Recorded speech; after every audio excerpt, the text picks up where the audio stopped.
acompañante, pues tengo que confesar que el día de ayer hubo una exposición, tenemos varias reuniones de trabajo, desgraciadamente no todos pueden estar, pero sí está toda la gente de la comisión, está presente un señor congresista, y debo precisar, le agradezco su presencia, que esta invitación al CAE, así como a las Fuerzas Armadas, también obedece a una cuestión muy simple. Jamás la sociedad se ha preocupado de qué Fuerzas Armadas debemos tener, qué calidad de oficial debemos tener, qué calidad de suboficial y personal de grupo. Creo que también es una responsabilidad nuestra buscar la calidad del oficial, la calidad del suboficial, la calidad del personal técnico, la calidad del soldado, que me parece mentira. Ya un paso importante, y en esta tarea estamos, nos ha dado la Escuela Naval. La Escuela Naval acaba de acreditarse. Y es la primera escuela, creo que en América Latina, que lo hace. Entonces queremos que nuestras escuelas también sean evaluadas, sean acreditadas, porque eso es lo único que nos garantiza la calidad de lo que queremos hacer. En esta oportunidad contamos con la presencia del director general del Centro de Altos Estudios Nacionales, CAE. Le diré que el nombre CAE fue cambiado en mi promoción. Yo soy de la promoción 43 y en el CAE acostumbramos a decir, en mi caso, que es la mejor promoción que ha pasado por el CAE. El doctor, esa es la tradición de todas las promociones que dicen que su promoción es la mejor. El doctor Luis Adolfo Piscoya Hermosa, a quien damos la bienvenida y le agradecemos su presencia. Igualmente a los funcionarios que lo acompañan, por haber tenido la gentileza de asistir a esta reunión y dar su opinión y sugerencias sobre las diversas leyes que vamos a trabajar, sobre el marco, la ley marco de educación superior, la ley universitaria, la ley de los institutos tecnológicos del Perú. Les cuento que todavía estamos en la discusión si requerimos 3 leyes, 2 leyes o una sola ley. Puede ser la ley de la educación superior, puede ser la ley marco de la educación superior, donde se van a defender 2 leyes. Tenemos precisar, y le conversaba al señor rector del CAE, de que nosotros ya hemos avanzado en algunas leyes de educación básica regular. De ninguna manera es una ley que va a modificar todavía sustancialmente la educación básica regular, pero por lo menos hemos comenzado a darle una solución al problema magisterial. Ojalá sea dé resultados en la gestión, sobre todo de nuestra educación.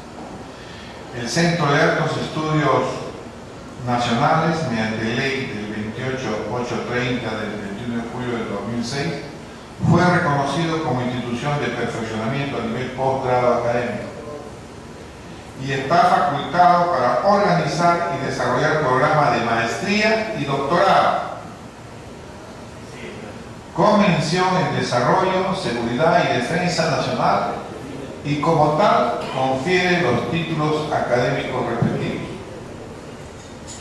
En consecuencia, para nosotros tiene especial importancia conocer la opinión y recibir sugerencias del director de este alto Centro de Estudios Nacionales, CAE, el doctor Luis Adolfo Piscoya Hermosa, a quien le concedemos la palabra para recibir su opinión y sugerencias con relación a lo que debe ser la educación superior en nuestro país. Señor Adolfo Piscoya, no sé si usted será pariente del señor Piscoya, presidente del Colegio de Profesores del Perú.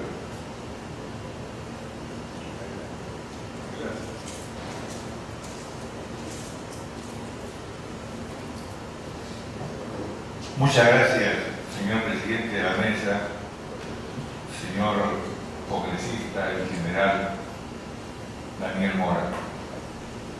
Para mí es un privilegio y un honor poder dirigir la palabra a un auditorio tan distinguido en esta ocasión, y también con un significado muy relevante para nuestro país y sobre todo para lo que podemos considerar la proyección de nuestra nación como proyecto histórico.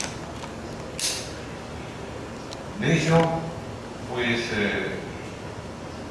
ya soy un hombre mayor y tengo, digamos, pues sobrinos, primos, etcétera, que nos honramos en ocupar lugares importantes en la administración pública.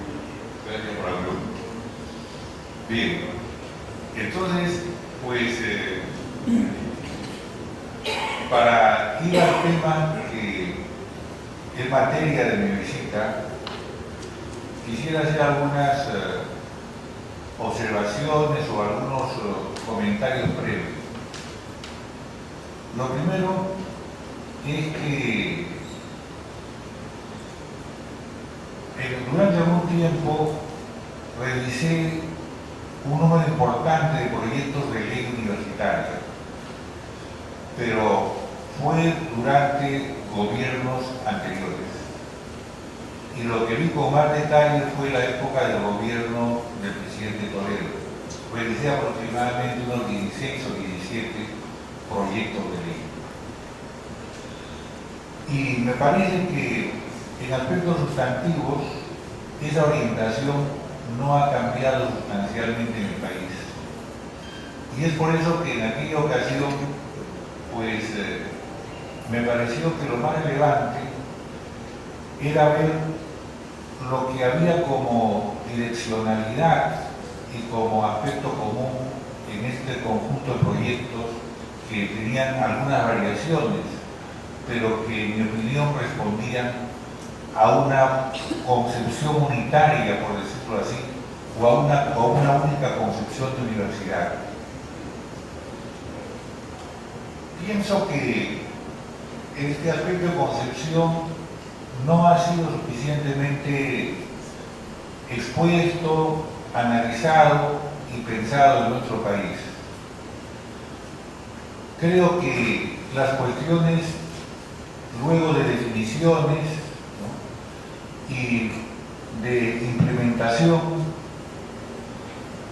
ya digamos que se generan o surgen como consecuencias de las características de una concepción. Y ocurre que las grandes concepciones tienen pues frecuentemente mucha vigencia y son parte de la cultura de los pueblos, de tal suerte que lo que está más inmediato a nosotros con alguna frecuencia se resiste más al análisis.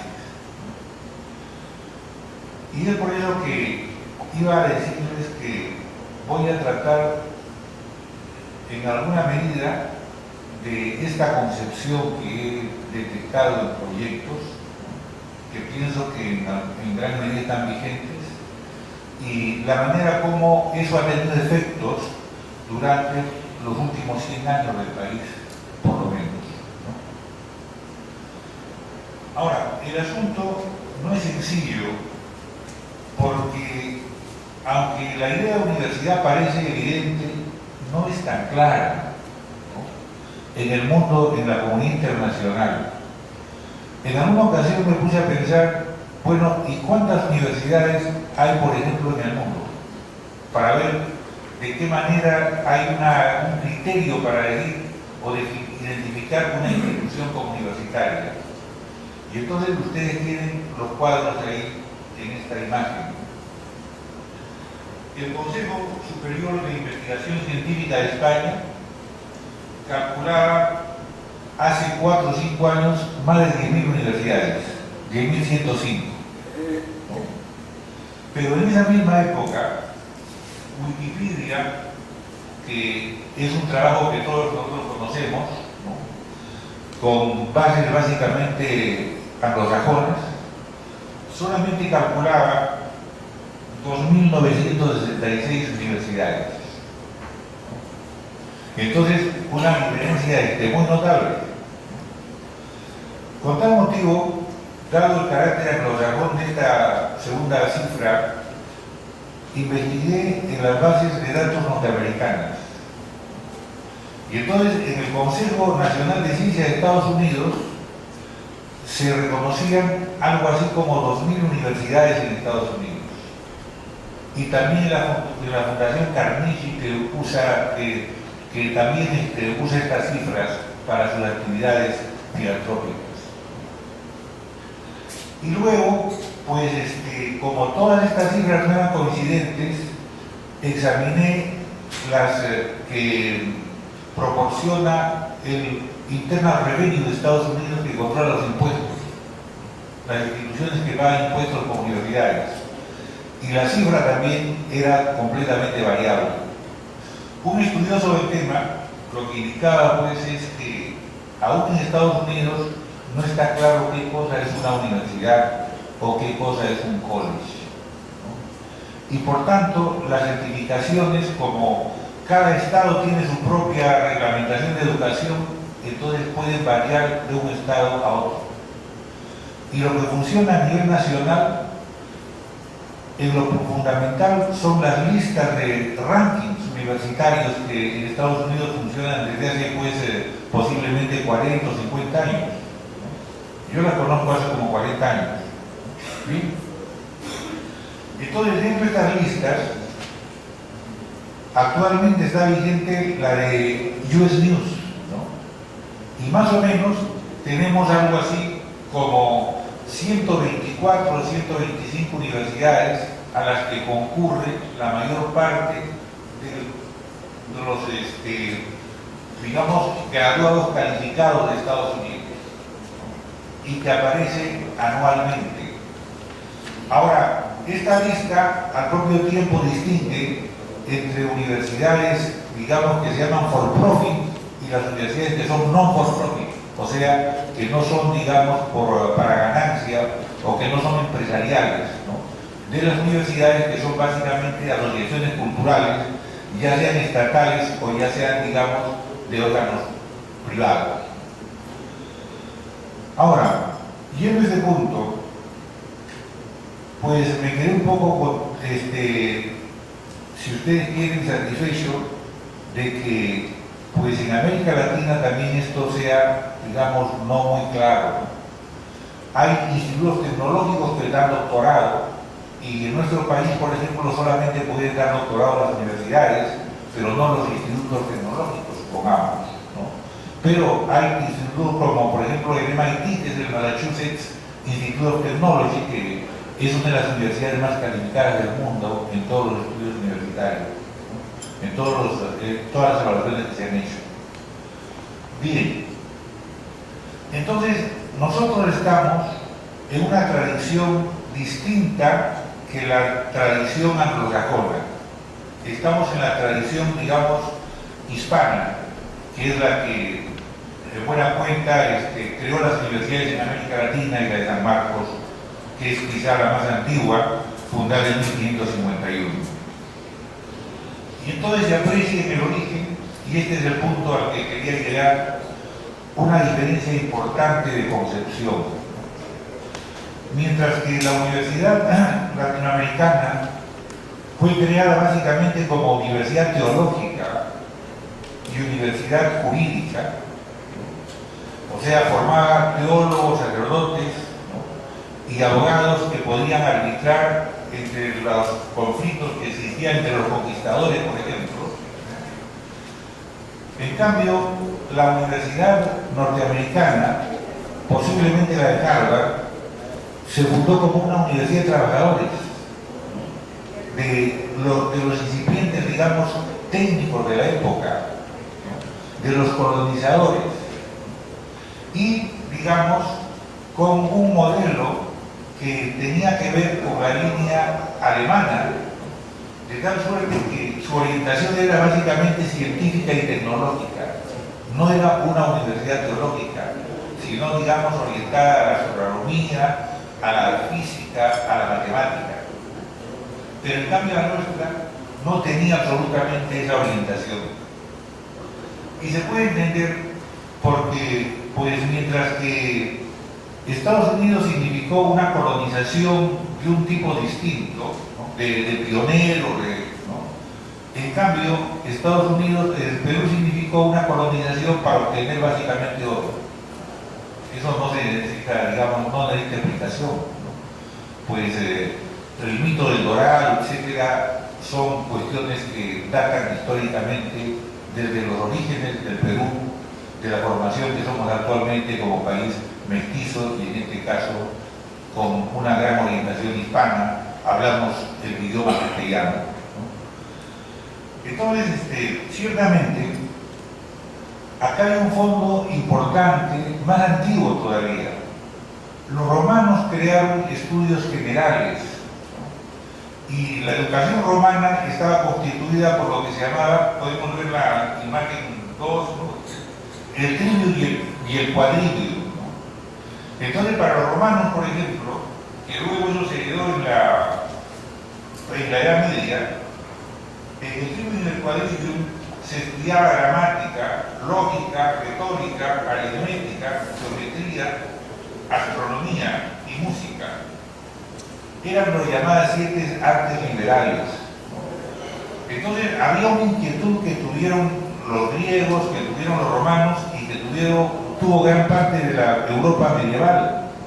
Pero eso no llegó a la Universidad Peruana, fundada en Lima, ¿no?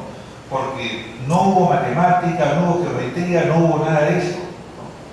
Sino básicamente una orientación teológica para formar a los predicadores, ¿no? Y a los abogados que podían, digamos, implementar lo que podríamos llamar en este caso el establecimiento colonial. Ahora, como un dato que han obtenido investigadores peruanos, lo que puedo decirles es lo siguiente: la Universidad de San Marcos no creó ningún curso de matemática durante 125 años. O sea, sumen a 1551, 125 años más, ¿no? Un virrey creó el curso de matemática, ¿no? La cátedra de matemática, y le puso presupuesto, pero nadie se matriculó. O sea, fue una gran desilusión para él.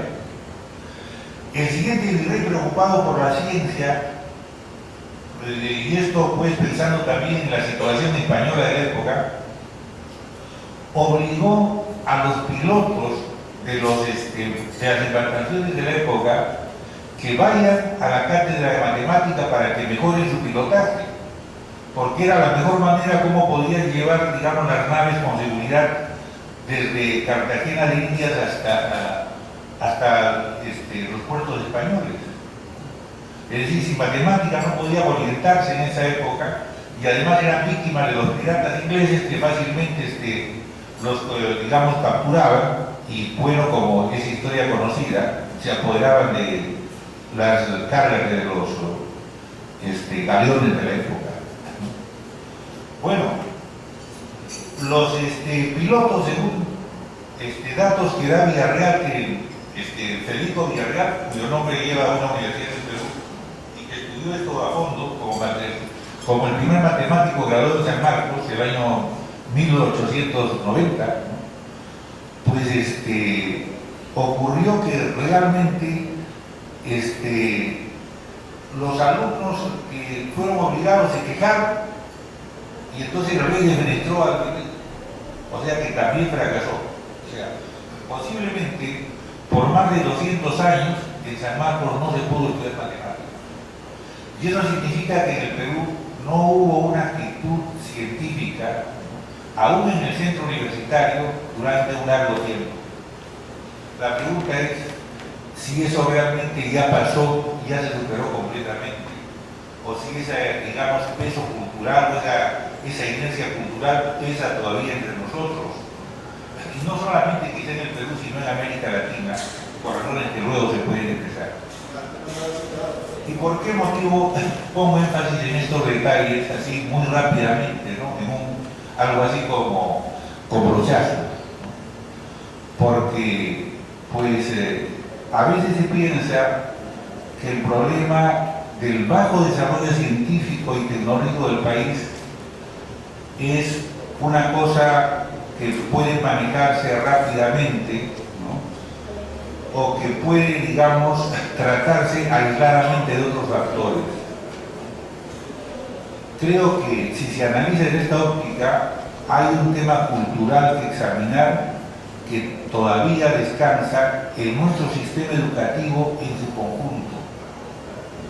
No solamente, digamos, en la educación básica, donde los niños ven el curso de matemáticas frecuentemente como un curso no muy atractivo, ¿no?, por decir algo cortés, sino que esto también pesa en nuestras universidades.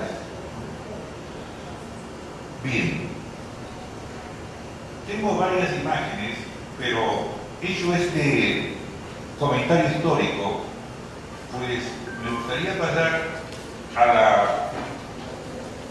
la parte correspondiente en la imagen número 4, por favor.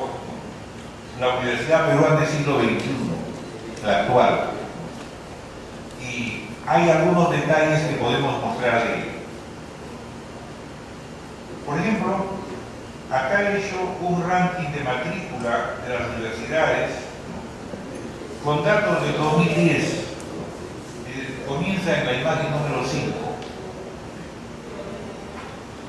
Como ustedes pueden apreciar, la universidad más antigua del Perú y de América, San Marcos, y la de mayor magnitud, lo ha sido hasta el siglo XX claramente San Marcos. Inclusive en una etapa tenía algo así como 45.000 estudiantes. Pero a partir del año 95, con una intervención que se hizo de la universidad, que no estoy valorando en este caso, pero hubo reajustes en una serie de aspectos y la universidad pasó a tener algo así como 30.000 estudiantes, o sea, perdido en población 15.000, por decirlo así. Y en el 2000, en el año 2000 y tantos, ¿no?, a nivel de 2010, la Universidad de San Marcos me parece que en este momento sigue siendo la cuarta en población del país. Ya no es la de mayor magnitud. Mucho más alumnos tiene, por ejemplo, la Universidad Peruana de Matriculados, la Universidad Inca de Garcilaso de la Vega, la Universidad Nacional San Antonio de Abad del Cusco. Y en este caso, la Universidad de San Marcos tiene una población que actualmente es semejante a la de la Universidad de San Martín de Porres. O sea, el panorama, digamos, del tamaño, de la magnitud de las universidades, en ese aspecto ha cambiado. Lo que sí es claro es que todavía San Marcos es la universidad que forma en el mayor número de carreras. O sea, al menos 53 carreras registradas hasta el año 2010. En este momento deben ser 56, porque se han creado 4 carreras adicionales. Bien, ahora, las imágenes siguientes siguen con este ranking decreciente, ¿no? Y bueno, como ustedes pueden ver, hay universidades que solamente forman 7 u 8 carreras, entre las universidades privadas que tienen ya menor población, ¿no? Pues acá llegué hasta la posición 59 de una universidad nacional de Champañat que en ese momento tenía solamente una carrera. Ahora, sobre este punto, es pertinente subrayar lo siguiente. En el estudio que hice, con el financiamiento del apoyo de la Asamblea de Rectores y de UNESCO, pues solamente conseguí información estadística de 59 universidades. Y en ese momento ya teníamos 99 universidades, a nivel de 2010, y ahora 135, como dice el congresista, 37. Entonces, acá por ejemplo, se puede observar que un número importante de universidades, el 50% prácticamente, no aporta información estadística. O sea, no tenemos conocimiento de ellos, mayormente. Y esta información la obtuve con el apoyo de la Asamblea Nacional de Rectores y, por decirlo directamente, con la firma de los funcionarios que tienen esta misión en la universidad, en el sistema universitario peruano.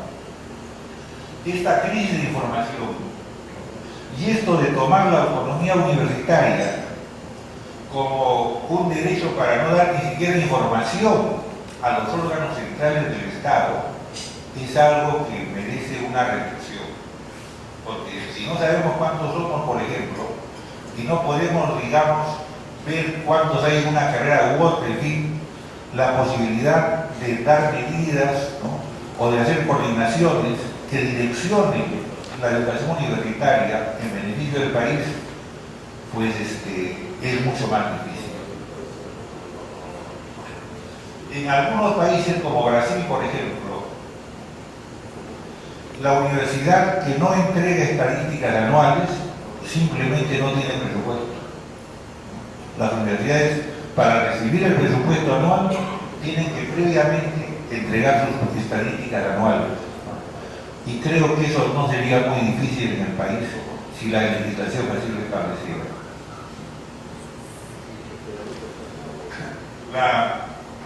La imagen 8 muestra el posgrado según CRI. CRI es Consejo Regional Interuniversitario, o sea, la unificación por universidades que ha hecho la Asamblea de Rectores. Le damos la bienvenida al congresista el día sábado. Gracias.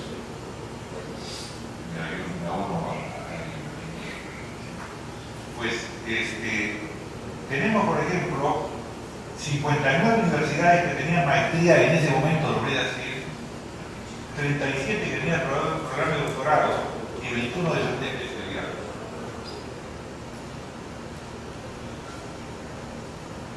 El posgrado ha ido creciendo de manera importante a partir del año 95.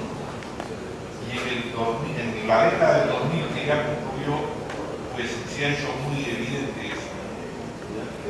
En este momento, las cifras que yo tengo en la imagen 9 y en la imagen 10 de matriculados de posgrado corresponden solamente a un 50% de lo que podemos estimar actualmente. O sea, 34.888 era lo que tenían las 59 universidades que pude explorar. Pero actualmente hay además datos que ha explorado el INEI y entonces que nos indican que tenemos posiblemente unos 80.000 estudiantes de posgrado en este momento. Sin contar posiblemente las instituciones militares que ya están dando títulos de posgrado y que no es solamente el CAI en este momento, sino, digamos, escuelas de la Marina, en fin, y de otros sectores que están ya dando maestrías, incluyendo también la Escuela Superior de Guerra del Ejército. El panorama ha ido cambiando mucho en los últimos 4 años. Ahora, yendo al tema, digamos, que se considera usualmente de fondo, ¿no?, es estas instituciones universitarias que tenemos, ¿cuál es su función? En términos estratégicos, si se quiere. Su función es formar profesionales para prestar servicios calificados en el país. Y en segundo lugar, pues producir conocimiento que en el siglo XXI se convierte en la primera necesidad. No es gratuito que la mayor parte de los planificadores y estudiosos de la situación contemporánea llamen a la situación actual de la globalización como la sociedad del conocimiento o la sociedad de la información. Entonces, la producción de conocimiento es la que tiene mayor valor estratégico. Ahora, con la caída del dólar, que es muy clara y no tengo que ilustrarla, se ha hecho más patente, digamos, que la moneda usual se ha debilitado fuertemente, la moneda de intercambio internacional. y parece que es una tendencia que se mantiene y que no solamente afecta al dólar. Bien. Entonces el problema está, bueno, ¿y cuál es, en cierto modo, la moneda fuerte del siglo XXI? Para los estudiosos de la economía y los que hacen proyección o prospectiva, la moneda fuerte son las patentes, o sea, lo que se paga, ¿no?, por lo que se llama derechos intelectuales. Lo que pagamos, por ejemplo, por una aspirina cuando tomamos, ¿no?, cuánto hay, digamos, de rentabilidad en patente de una aspirina, ¿no?, en relación con lo que cuesta producirla como mano de obra y como materia prima. Y entonces el intercambio comercial se hace pues mucho más desigual cuando nosotros exportamos materias primas en bruto, ¿no?, y compramos pues maquinaria, medicamentos, fármacos, etcétera, que se producen en base a fórmulas, ¿no?, producto del conocimiento, y que están patentadas. Una idea de esto la proporciona lo siguiente. A nivel internacional, Iberoamérica, y eso incluye a España, solo produce el 0.32% de las patentes del mundo.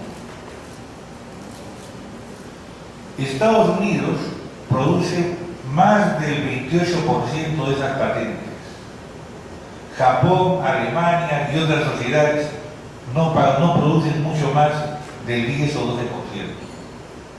Entonces, ciertamente, eso explica las diferencias económicas, ¿no? Bueno, y algunos países, pues, que producen mucho, como China, no están incluidos en estas estadísticas porque no han firmado los tratados que justamente protegen las patentes, y fundamentalmente con los Estados Unidos, ¿no?, a pesar de que sus relaciones comerciales son muy fuertes. Bien. En América Latina, el país más fuerte produciendo patentes es Brasil. Produce, digamos, anualmente una cantidad muy importante de patentes, y en datos de hace 3 años, pues, tiene registradas algo así como 4.000 o 5.000 patentes, mientras que nosotros y otros países tenemos registradas por décadas, por decenas, ¿no?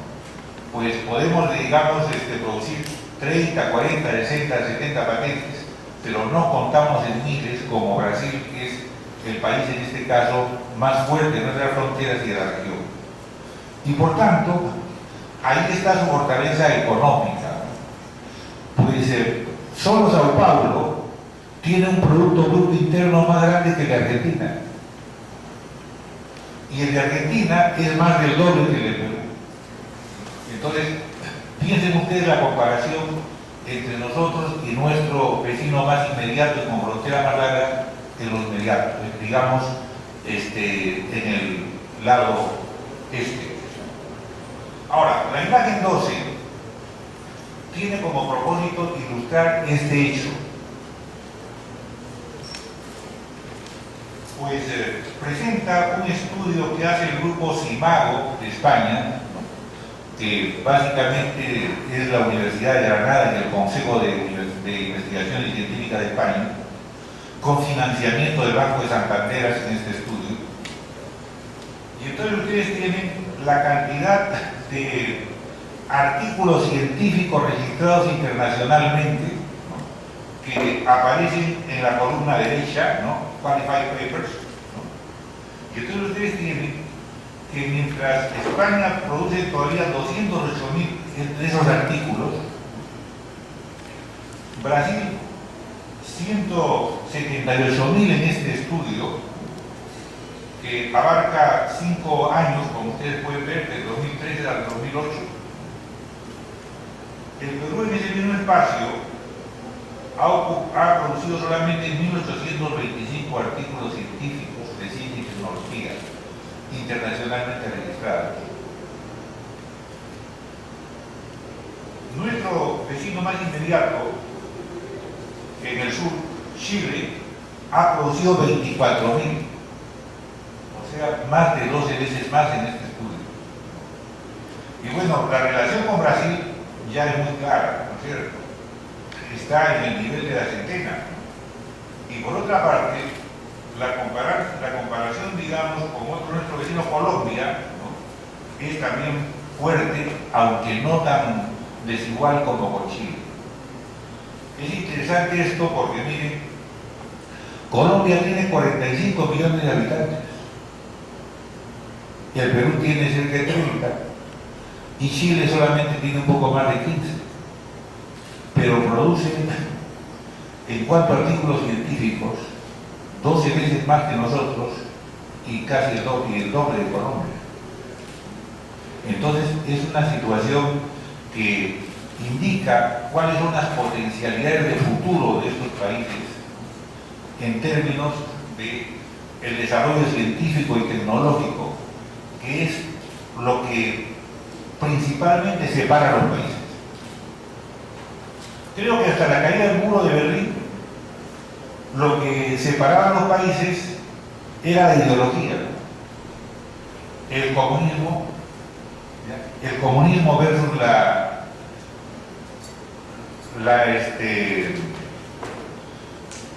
el liberalismo, podríamos decir.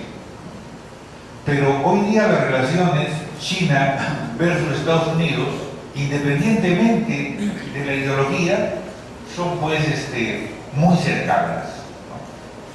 Ahora, este tema, que ustedes pueden ver esta cifra que tenemos de producción científica del Perú de 1825 artículos, el 50% o un poco más lo producen dos universidades, la Universidad Católica y la Universidad Cayetano Heredia.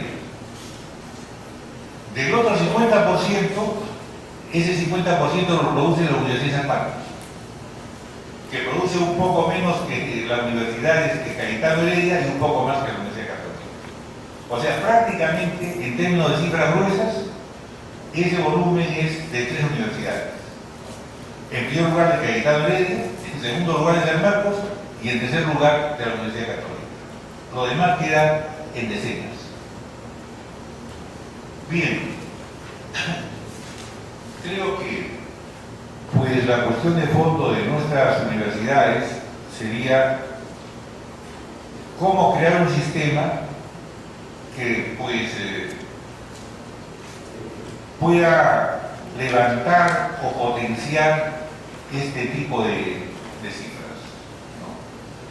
Cómo tener instituciones con mayor productividad científica y tecnológica.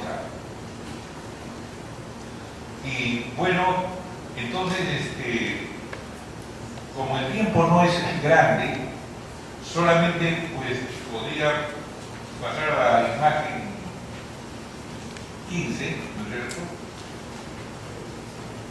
para mostrarles lo siguiente.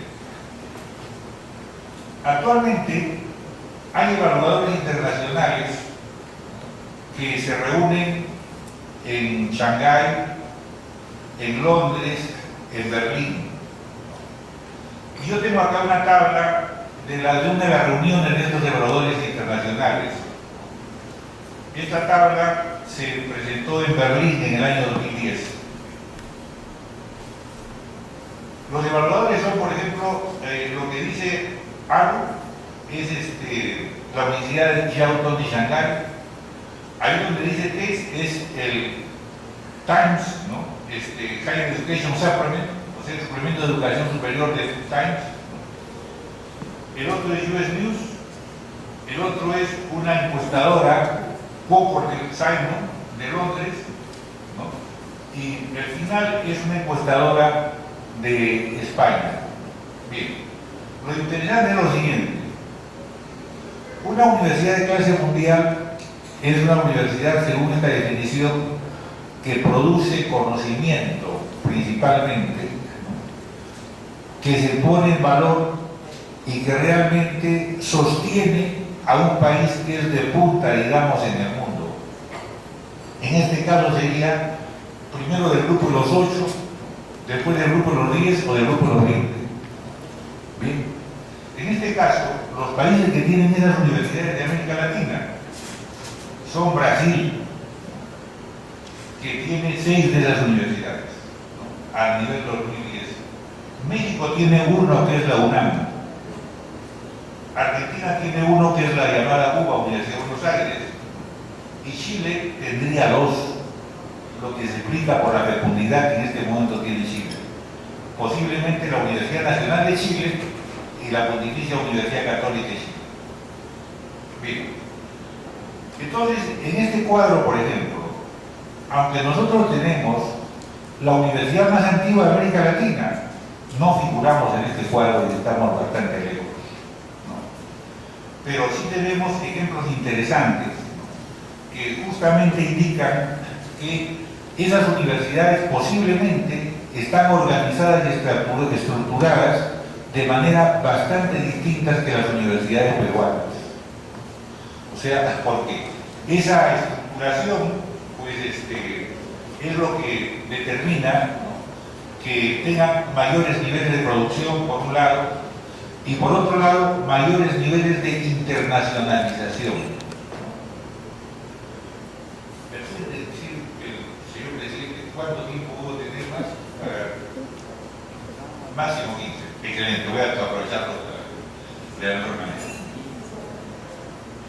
La internacionalización significa la inversión que hacen los países, ¿no?, en, por un lado, recibir extranjeros y por otro lado, colocar, ¿no?, especialistas de su país en el extranjero, en los países que tienen, digamos, universidades, podemos decir, de clase mundial. Bien. En este caso, vamos a pasar directamente a el caso de Argentina, en el número 18, por favor.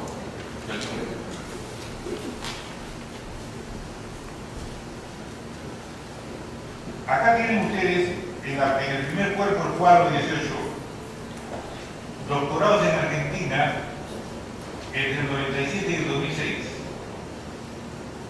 El número total de doctorados. Pero, la proporción de argentinos doctorados en Estados Unidos respecto a ese total. Bueno, en Estados Unidos del 97 al 2005 tienen ustedes una proporción de 91, bueno, un número total de 91, 95 y 106. Eso lleva a que de todos los doctorados en Argentina, en este sentido, entre el 22, 20 y 12% son doctorados en el extranjero. Y generalmente son doctorados en ciencias, como se pueden ver en las cifras posteriores. Ahora, por ejemplo, tenemos acá en la cifra, en la diapositiva 19, doctores argentinos residentes en el país y en el exterior. Ustedes pueden ver que los residentes en Argentina, según esta gráfica, son menos, no mucho menos, pero son menos que los residentes en el exterior. O sea, en ese sentido, Argentina pierde capital humano. Y ciertamente, acá la comparación también incluye sexo, ¿no?, hombres y mujeres. Pero tiene una cantidad importante de doctores residentes en el extranjero. Ahora, de otra parte, pues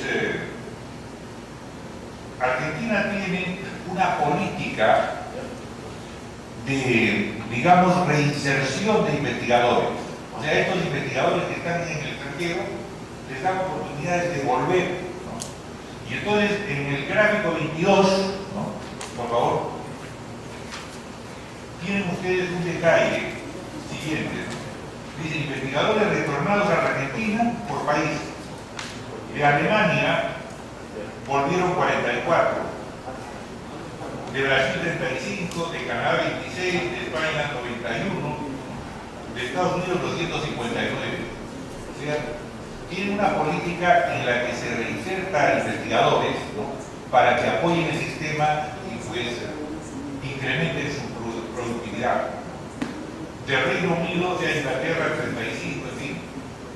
Bueno, esa política, nosotros como política de Estado no la tenemos hasta este momento. La Universidad Cayetano Heredia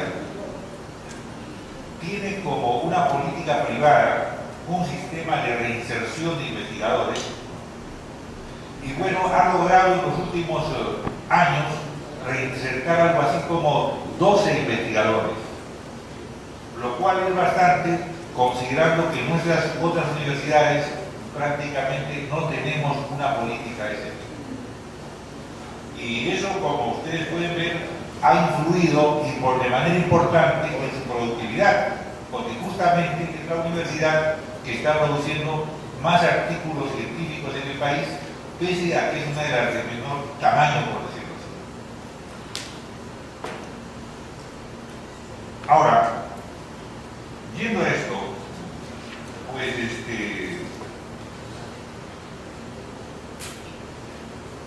la imagen 23 también da un índice de la cantidad de doctorados en México. Claro, México es un país de más de 100 millones de habitantes, pero ustedes pueden apreciar que por año son bastante más de 200 doctorados en Estados Unidos. Y México, pues acá está pagando becas de algo así como $80,000 por año, por lo menos, en promedio. O sea, por persona. Así. Porque eso es lo que cuesta, por ejemplo, tener un estudiante, por ejemplo, en Boston, ¿no?, ya sea en la Boston University.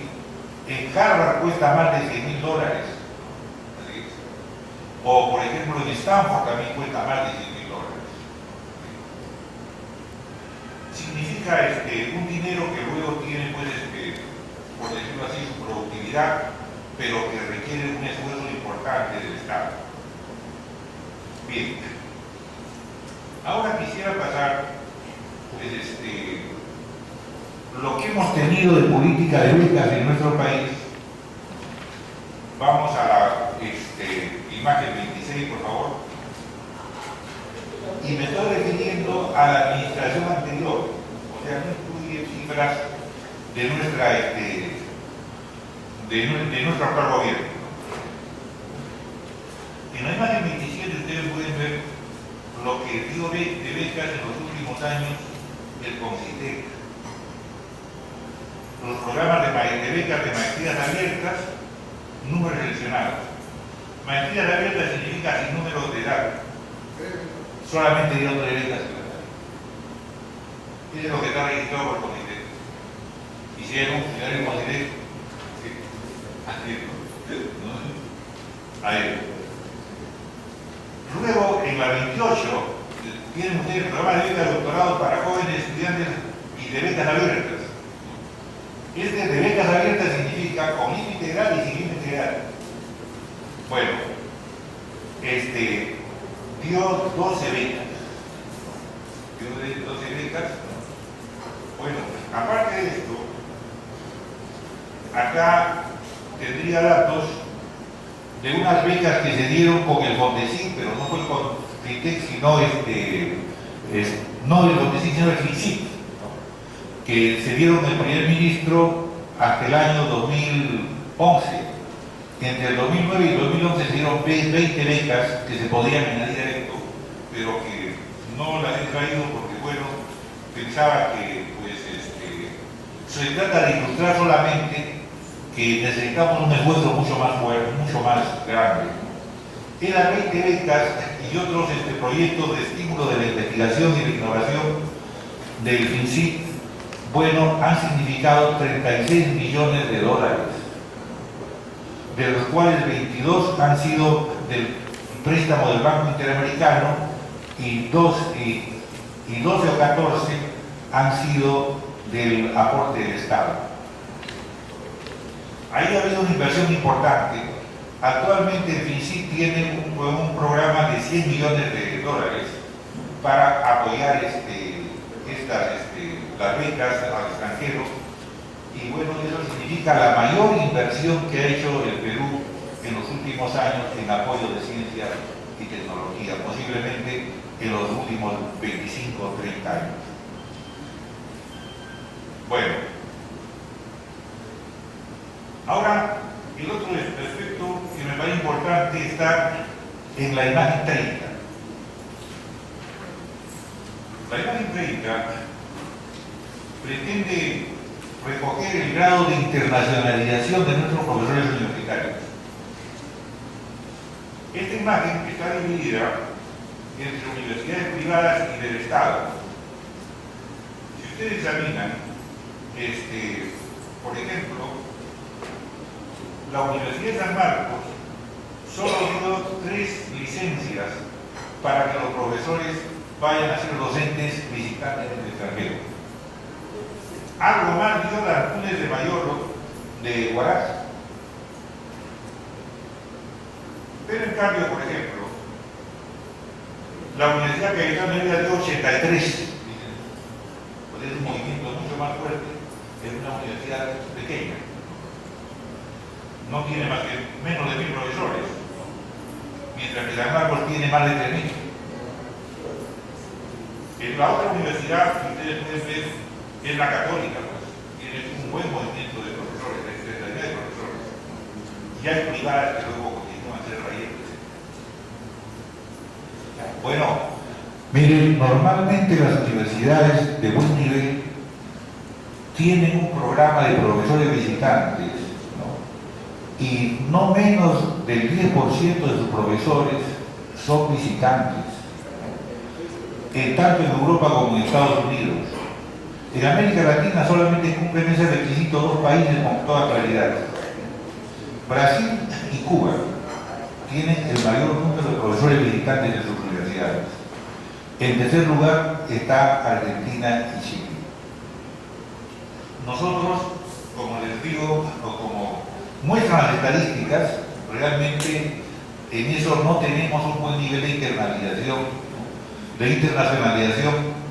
y más bien tendemos a que nuestras universidades, en cierto modo, sean lo que podríamos llamar endogámicas. O sea, en inglés es la palabra inbreeding, ¿no? La traducción más adecuada para eso es endogámicas. En la imagen 31 se puede ver como los estudiantes. La universidad pública, por ejemplo, San Marcos, solamente ha tenido 28 estudiantes extranjeros registrados en 2010. La de San Agustín de Arequipa, 13, en fin, la de Trujillo 1. La Universidad Católica tuvo 528. Y posiblemente ahora con Centrum tienen una cifra bastante mayor. La Universidad Cayetano Heredia 171. La Universidad del Pacífico 111. Se puede apreciar que hay bastante más internacionalización en las universidades privadas, bastante más apertura. Ahora, está probado internacionalmente, en todas las evaluaciones que se han hecho, que las universidades más calificadas del mundo, como Harvard, por ejemplo, son las que tienen mayor número de estudiantes internacionales. O sea, a mayor internacionalización hay mayor diversidad y mayor contribución y mayores sinergias. Entonces las universidades obtienen pues mejores resultados. En ese sentido, pues creo que una política de internacionalización de nuestras universidades, ¿no?, y de apertura es muy importante, ¿no?, aunque tendría pues posiblemente algunas dificultades culturales. Bien, gracias. Voy a decir algo al respecto, miren, una anécdota. Vi por televisión una reunión del Congreso de la República en Ica. Presidía el señor Abugataz. estaban discutiendo el tema de la Universidad de Ica, de Chincha, así es. Bien. Entonces, ¿qué ocurría? Que la gente decía que ellos querían con su universidad en Chincha, porque los profesores venían de Lima y de otras partes, ellos querían que todos sean chinchanos. O sea, querían que todos sean del mismo grupo, por decirlo así, ¿no? De la misma comunidad. Bueno, es un indicador, pues, de endogamia institucional que tiene bases culturales, de instituciones cerradas, y que realmente, pues, en términos de desarrollo del país, no lo beneficia. La apertura es fundamental, y las competencias son fundamentales para tener relaciones simétricas con nosotros, y no relaciones de mayor a menor o relaciones desiguales. Bien. Ahora, rápidamente tenemos un esfuerzo causal. Miren, si uno examina nuestras leyes universitarias, hay una del 32, más o menos, de 1932, otra del 46, otra del 60 y otra del año 83. El movimiento de Córdoba fue un movimiento muy positivo en el año 18, en términos que fue algo así como una reacción frente a la cultura colonial. Todavía los esquemas coloniales estaban presentes en la universidad hasta el año 18 en el Perú y en otras partes. A tal punto que todavía el reglamento decía que para ingresar a San Marcos había que hacerse un análisis de sangre pura. Entonces todo eso desapareció, no solamente en el Perú, sino en otras partes también, incluyendo, esto comenzó en Argentina. Bien, entonces se reaccionó frente a una cultura colonial que subsistía en las universidades y obviamente en otras instituciones. Y entonces ahí surge la idea de la autonomía universitaria actualmente vigente, la idea del tercio estudiantil o cogobierno, la organización facultativa. Esos tres componentes corresponden a esa concepción. Bueno, esos tres componentes están en todos los proyectos de ley universitaria que he visto recientemente, pues en los gobiernos anteriores, pero al propio tiempo están en todas las leyes del año del siglo XX, que he mencionado otros años de principio. Ahora, ¿cómo se puede explicar esta coincidencia? Pues hay un argumento que es claro. En 1918, el doctor Luis Alberto Sánchez era dirigente estudiantil, uno de los fundadores de la red. El año 32 era profesor delegado de los estudiantes y participó, digamos, en la dación de la ley del año 32, por decir, una mentalidad representativa de la época. El año 46 ya era diputado y fue elegido rector de la Universidad de San Marcos. Participó en la dación de la ley del 46, del Estatuto Universitario que fue ley. En el año 60 ya era rector de San Marcos y también fue senado congresista, diputado. Y en el año 83 era senador. En una palabra, un intelectual prominente que cumplió con su época, pero es el que ha sellado la ley universitaria hasta la fecha. Y su inspiración era el movimiento de Córdoba. Y era natural porque, pues, es lo que él, digamos, vio en su época. Ahora, el problema está, si una ley que se inspira en una época en la que prácticamente no había aviones, en la que no había posgrado, en la que no había revolución electrónica, en la que no había internet, etc. Si una ley con esa inspiración puede seguir gobernando adecuadamente la Universidad Peruana. Creo que en el fondo el problema es que esta ley está totalmente desfasada del mundo que vivimos actualmente. Y eso explica, pues, por qué en lugar de favorecer la productividad de la universidad, que cumpla su misión. Más bien, en cierto modo, yo diría, es un importante obstáculo y un factor de distorsión. Pero creo que hay que estudiarla a fondo desde su base misma. Ahora, por otra parte, pues somos el único país quizá de la región que no tiene un órgano regulador. La Asamblea de Rectores es un órgano coordinador. Tenemos un sistema, pero no un órgano de dirección del sistema. Mejor dicho, no tenemos propiamente un sistema. Tenemos un conglomerado de universidades, pero no un sistema universitario. La idea conceptual o de concepción nueva sería, señores, tengamos un sistema universitario, pero un sistema universitario necesita un órgano de dirección, que puede ser un Ministerio de Educación Superior o que puede ser una tendencia, aquello que realmente se puede discutir con más amplitud, pero definitivamente un conglomerado no va a funcionar adecuadamente direccionado, en coordinación y aprovechando y optimizando, digamos, las energías del país y sus recursos económicos. Creo que bajo estas condiciones ahí hay un problema de fondo, ¿no?, que ciertamente también debe considerar la situación de la educación básica. Les agradezco mucho por la atención. Muchas gracias, doctor Piscoya. Creo que nos ha dado una visión histórica de lo que ha sido la Universidad Peruana, cómo nació, cómo de su concepción fue una universidad orientada más a las humanidades que a las ciencias.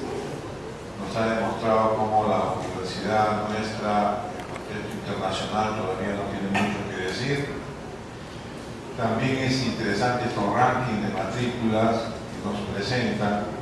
La universidad, por ejemplo, como la peruana, que tiene más de 80.000 alumnos, la Universidad Garcilaso de la Vega, que tiene más de 30.000 alumnos matriculados, en relación a otras universidades. Por ejemplo, vemos acá que la Universidad del Pacífico, en el ranking matriculado, tiene pocos matriculados y 3 carreras, y sin embargo el ranking aparece como productora también de investigación, de revistas científicas. También es importante en este breve resumen que más del 50% de las universidades no aportan información o datos para poder tener una estadística más precisa o para el análisis. Y interesante lo que ha dicho usted, que en Brasil a las universidades públicas que no entregan la información estadística anual no reciben presupuestos, ¿no? Creo que esto es que el pruebo grado en nuestro país se incrementó a partir del año 95. Creo que esto ha sido fundamental, y también todos los evaluadores internacionales que presentan solamente, como ya se sabe algunos años, solamente aparece Brasil, México, Argentina y Chile dentro de las universidades ranqueadas, y tampoco en buenos puestos, porque la Universidad de Sao Paulo figura en el puesto 117. Que es la que está mejor ubicada. Tampoco es para enorgullecernos ni tener como una... Los doctorados también es interesante ver cómo se doctoran y cómo los argentinos se doctoran más en el extranjero que en su propio país, que creo que en nuestro país hubiera faltado la estadística de nuestro país. Quizá no tenemos una política tampoco de retorno de Estado para retorno de científicos, pero una oportunidad se hizo y no sabíamos dónde ubicar a los científicos. También es otro gran problema. Y fundamentalmente ya en la parte final, los estudios, también las becas, en este esfuerzo que hace del análisis actual, creo que fundamentalmente lo más importante es que la ley 27733, la ley universitaria, tiene un desfase casi de 95 años, que todo se basó en el modelo de Córdoba y que es una concepción de la autonomía que define la universidad como una institución reivindicacionista de acción política electoral y no como un centro de producción de conocimiento. Creo que también es importante resaltar lo que usted ha mencionado, que se requiere un ente regulador que independientemente de la autonomía universitaria permite evaluar a la universidad y regular a la universidad que esto no se condice con la autonomía que debe tener una universidad peruana. También es importante resaltar que la universidad debe estar muy íntimamente relacionada con niveles productores de servicio y de conocimiento para garantizar el bienestar interno, la seguridad estratégica, es decir, con la realidad nacional. Entonces, dicho esto, le agradezco su intervención, dejo al debate con queda de exposición, ofrecemos la palabra a los señores congresistas que tengan, los señores que están invitados, que tengan alguna pregunta que realizar. ¿Algún congresista desea alguna pregunta? Vicente Ceballos. Estaba siguiendo el turno. Presidente, gracias. Creo que el aporte en cuanto a la información dada es bastante interesante. Sin embargo, nos estamos quedando demasiado en el dato histórico y el diagnóstico. Y de verdad yo hubiera esperado, tal como está la convocatoria del día de hoy, opiniones y sugerencias sobre los proyectos de ley, que ha sido lo menos que se ha tratado esta mañana. Pero dentro de los aportes que al final, de una manera bastante sucinta, nos está brindando, quiero entrar en un tema de fondo que hoy. Usted decía al empezar de que hay un problema de conceptualización por lo que se entiende por universidad. Inclusive en Estados Unidos a la fecha no se tiene claro lo que es una universidad. Y el tema, en la coyuntura que nos encontramos, creo que también invita, provoca a redefinir. Yo partiría de una premisa básica. ¿Qué país queremos? Y el efecto de ello también va a tener dos preguntas. Uno, ¿qué universidad tenemos? ¿Y qué universidad debemos tener? Es decir, ¿cómo ligar lo que es universidad en el desarrollo del país? ¿Cómo involucrar qué mecanismos, qué estrategias debemos proponer para vincular lo que es la universidad con el país? Lastimosamente, hoy encontramos en un diagnóstico real y latente de que la universidad poco o nada está involucrada. Y ahí cuenta mucho la labor de investigación. Y los datos estadísticos que nos han dado, obviamente, claro, el involucramiento del Estado. Se impulsa la investigación. Aquí en el Perú se están haciendo grandes esfuerzos, pero todavía sin resultados, por ejemplo, de cómo fomentar, incentivar lo que es investigación, la tecnología, inclusive la posibilidad de que se cree un propio ministerio, que a la fecha esto no avanza, es muy importante. En la parte final del trabajo, hay dos reflexiones que necesariamente quiero compartirlas, que están en la diapositiva 34, ¿no? En las tres leyes universitarias del país se define la universidad más como una institución de acción política que de producción científica. Y esto, si lo vinculamos a la diapositiva 38, nos dice la cuestión de fondo no es la ley universitaria. En este contexto, el mayor reto para las universidades es ser productoras de ciencia y tecnología. Totalmente de acuerdo. Pero el tema que nos convoca hoy es qué mecanismo, qué camino seguir para justamente construir esa universidad nueva, para la cual estamos esperanzados que convierta en una respuesta a la problemática diversa que tiene el país. Ahora, yo no estoy muy de acuerdo con esta definición de que la ley universitaria que viene trabajando es una cuestión de segundo orden. A mí me parece de vital importancia. La ley vigente data de los años 83, 30 años. Y es una ley, como yo estoy entender, esquemática y limitada. Y es más, entrega en demasía a la decisión de la autonomía universitaria, lo que se quiere como universidad para el país. Y usted tiene que necesariamente invitarnos a nosotros a hacer una revisión integral de lo que es la autonomía, sin mayor temor. Que es claro la definición constitucional, autonomía dentro de lo que establece la Constitución y las leyes. Hay sí dos aportes interesantes, ¿no? En la posibilidad de ser incorporados a la nueva ley, ¿no? Es el tema de la llamada representación postal estudiantil.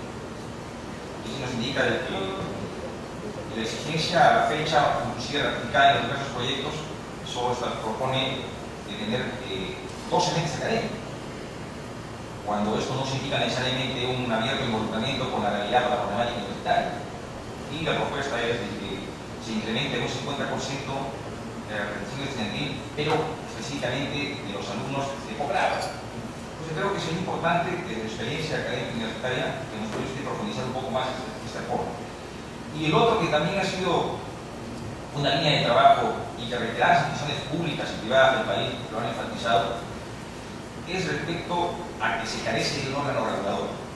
Obviamente estamos hablando de un nuevo órgano centralizador, algunos han llamado una especie de superintendencia. Creo que el Consejo Nacional de Educación habla de un ente especializado, centralizado, no recuerdo, ¿no? O sea, por ahí coincidimos. Mi pregunta es, el segundo aspecto es, ¿esto implicaría, este ente regulador implicaría centralizar lo que es ANR con AFU y CINEAP? Por ahí. Y lo último, usted es director del CAI. Sí. Pero mi inquietud es, ¿cuál es la situación académico-legal de CAI? ¿Cómo involucraríamos al CAI dentro de lo que es esta futura ley universitaria? Entiendo que se viene trabajando con una ley especial a la fecha, pero la idea que viene trabajando esta comisión es de armonizar todo en un marco regulador único. ¿Cuál es la realidad jurídico-académica del CAI en estos momentos? ¿De qué forma se involucraría en esta expectativa de ley que se pueda aprobar en el futuro? Gracias, congresista Vicente Ceballos. Una pregunta, congresista. ¿Puede responder a estas preguntas, a estas inquietudes? Vamos a pasar después persona por persona. Bien. ¿Sí me permite? Adelante, doctor Piscoy. Bueno, mire, para mí la tarea de ahora era algo así como de motivación. Es un tema de gran envergadura. Entonces, elegí aquello que podría ser materia de motivación y una temática que no es común de discutirse en nuestro país. Es por eso que he enfatizado más el diagnóstico de la parte histórica. Básicamente como una motivación sobre una temática que, pues, por ahora no está visualizada en el debate universitario. Ahora, respecto de las inquietudes que usted ha planteado, ¿no?, que hay partes de acuerdo y desacuerdos, pues mi punto de vista es que la ciencia y la tecnología en general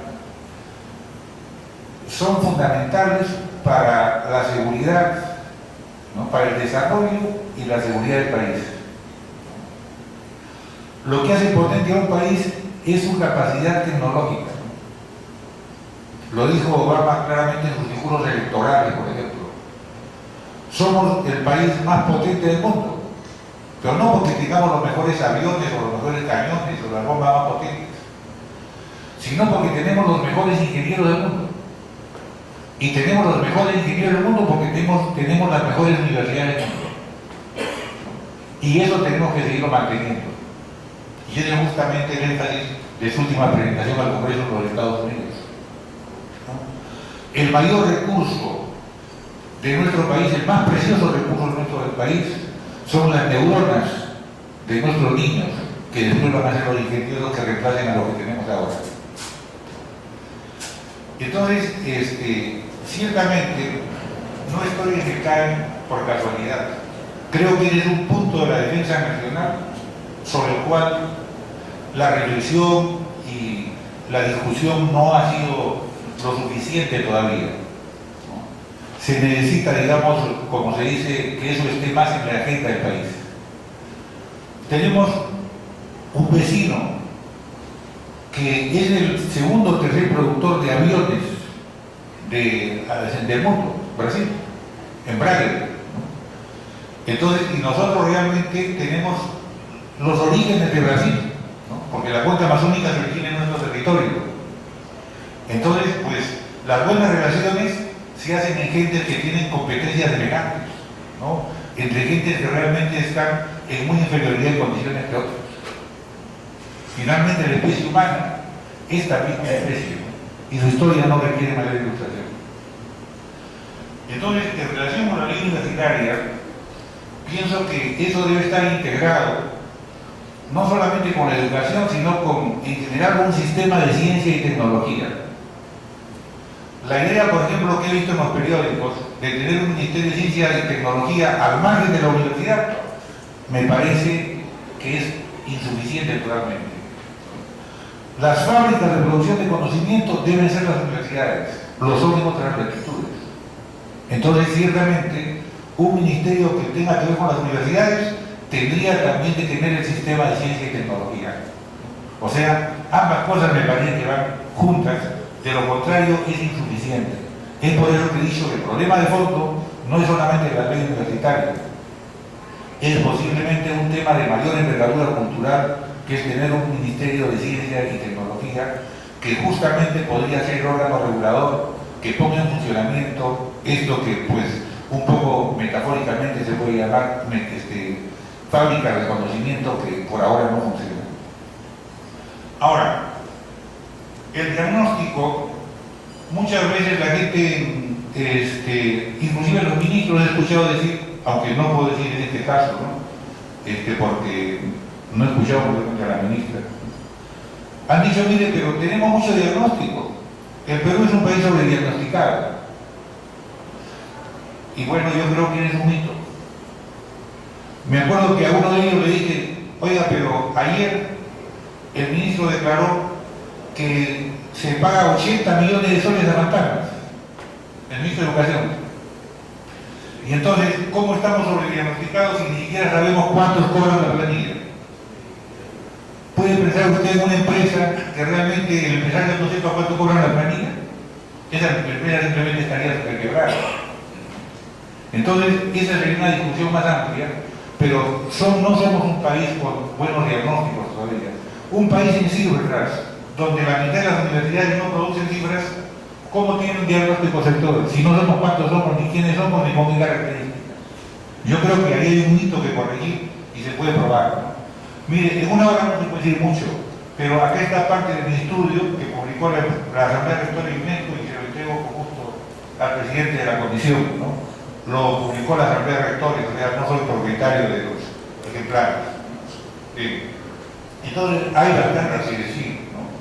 Mire, en ese sentido, creo que, pues, hay mucho que ensayar, ¿no? Y lo que, por ejemplo, le podría decir como dato también que no tomé es el siguiente, ¿no? Mire, nosotros, por ejemplo, lo que más doctoramos es doctores en educación. En el año que tomé esta cifra, en el año 2009, doctoramos pues 133 doctores en educación y doctoramos 277 doctores, 72 en ciencias sociales. Bien, pero entonces la pregunta es esta: un país que doctora tanta gente en educación o más gente en educación, ¿qué clase de sistema educativo debería tener? O sea, debería tener especialistas muy competentes que estén manejando la educación.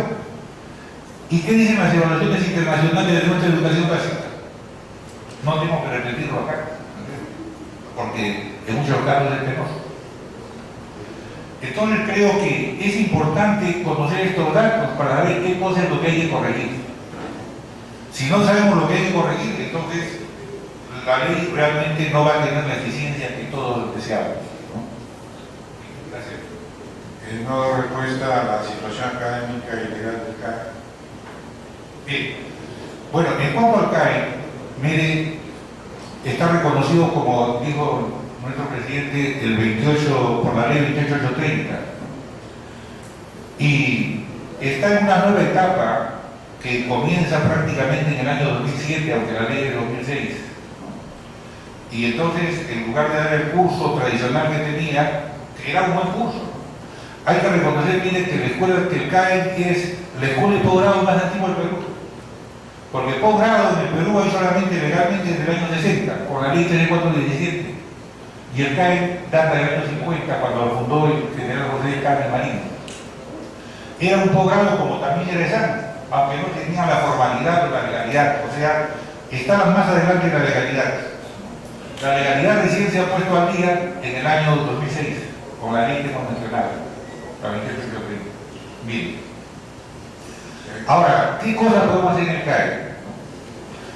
Creo que en la medida que es una escuela de posgrado sui generis, que no está sujeta a todas estas disposiciones de la ley universitaria y que es una especie de mezcla entre la 23.733 y el 882, ¿no?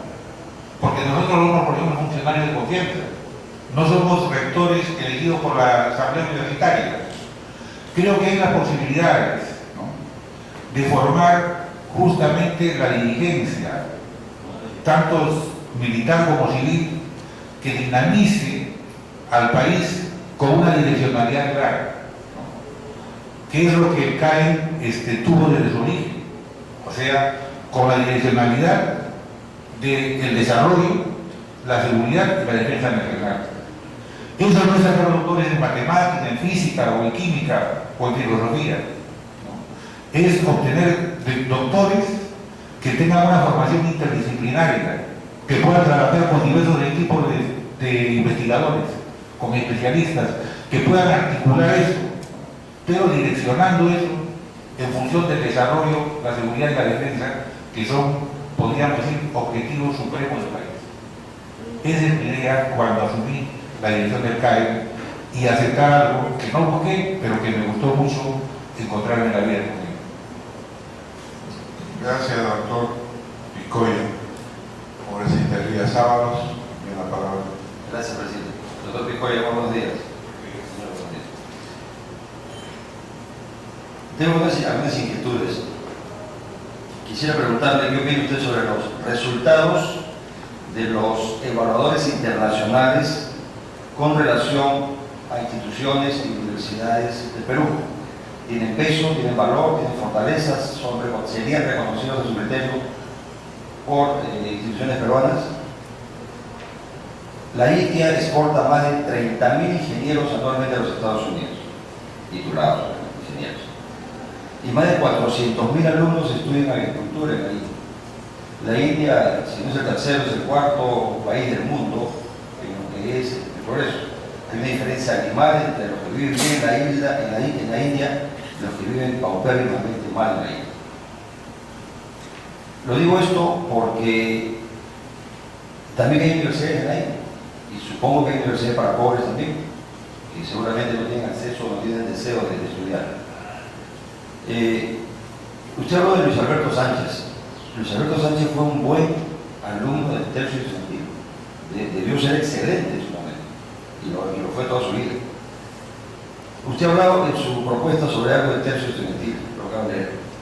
Le pregunto, ¿qué opina usted sobre las decisiones del tercio estudiantil, que pueden ser ellos alumnos matriculados con 1 o 2 cursos, ¿no?, y que en algunos casos están más de 8 o 10 años estudiando, o estuvieron estudiando en la universidad 8 o 10 años y son representantes de los estudiantes?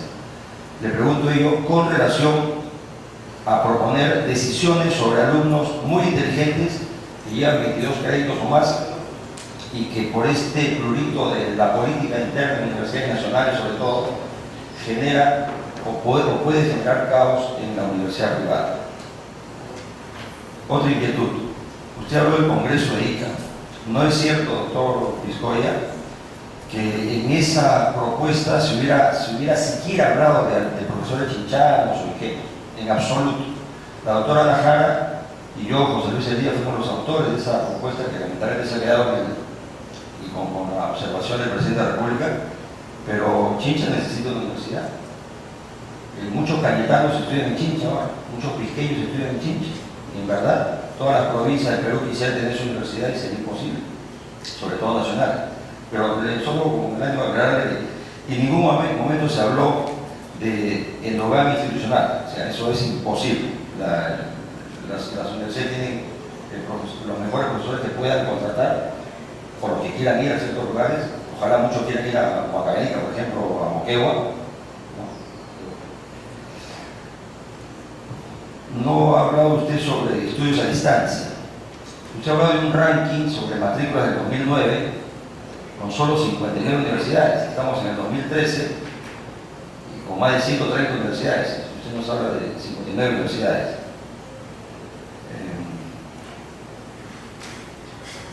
Para algunos, la ANR es un club de amigos. Yo no comparto esa idea. No es cierto. La ANR cumple función fiscalizadora, académica, administrativa de las universidades. Le pregunto, porque algunos opinan lo mismo sobre el CAE, que es un club de amigos, que es una institución creada por el Ministerio de Defensa para tener ingresos económicos, lo cual es muy loable, muy cierto, eso es correcto, pero también lo es para juntar amigos, que también es muy bueno. O sea, no critico al CAE, es más, he sido invitado a hacer el CAE y posiblemente lo haga, pero comparando el CAE con la ANR, yo creo que hay una diferencia tremenda. Y quisiera que usted nos fortaleciera, usted es experto en educación y filosofía. Los especialistas en educación que usted ha hablado, que lo hay muchos en el Perú, lo que pasa es que muchos estudian en ciertos lugares por tener un diplomita para que vaya a su escalafón. Y el objetivo de esa gente o de mucha gente es tener lo que sea con 10.51, tener el cartoncito para ponerlo en la puerta en la sala de su casa y no utilizar. Pero sí hay gente muy dedicada a la educación, pero lamentablemente no trabajan en el área pública, porque no van a estudiar tanto para ganar 1.500 soles, 2.000 soles, 2.500 soles la hora. Entonces ellos tienen colegios privados, ellos son asesores internacionales, nacionales. Entonces un poco la diferencia es esa. Lamentablemente tenemos un gran número de docentes con maestrías, hasta con doctorados en educación, pero la finalidad es que el Estado peruano no invierte en educación contratando a los mejores. Gracias, señor doctor. Voy a dar respuesta, doctor Picoya. Son varias cosas, trataré de decir Puntual, ¿no? Mire, respecto del concepto de club de amigos,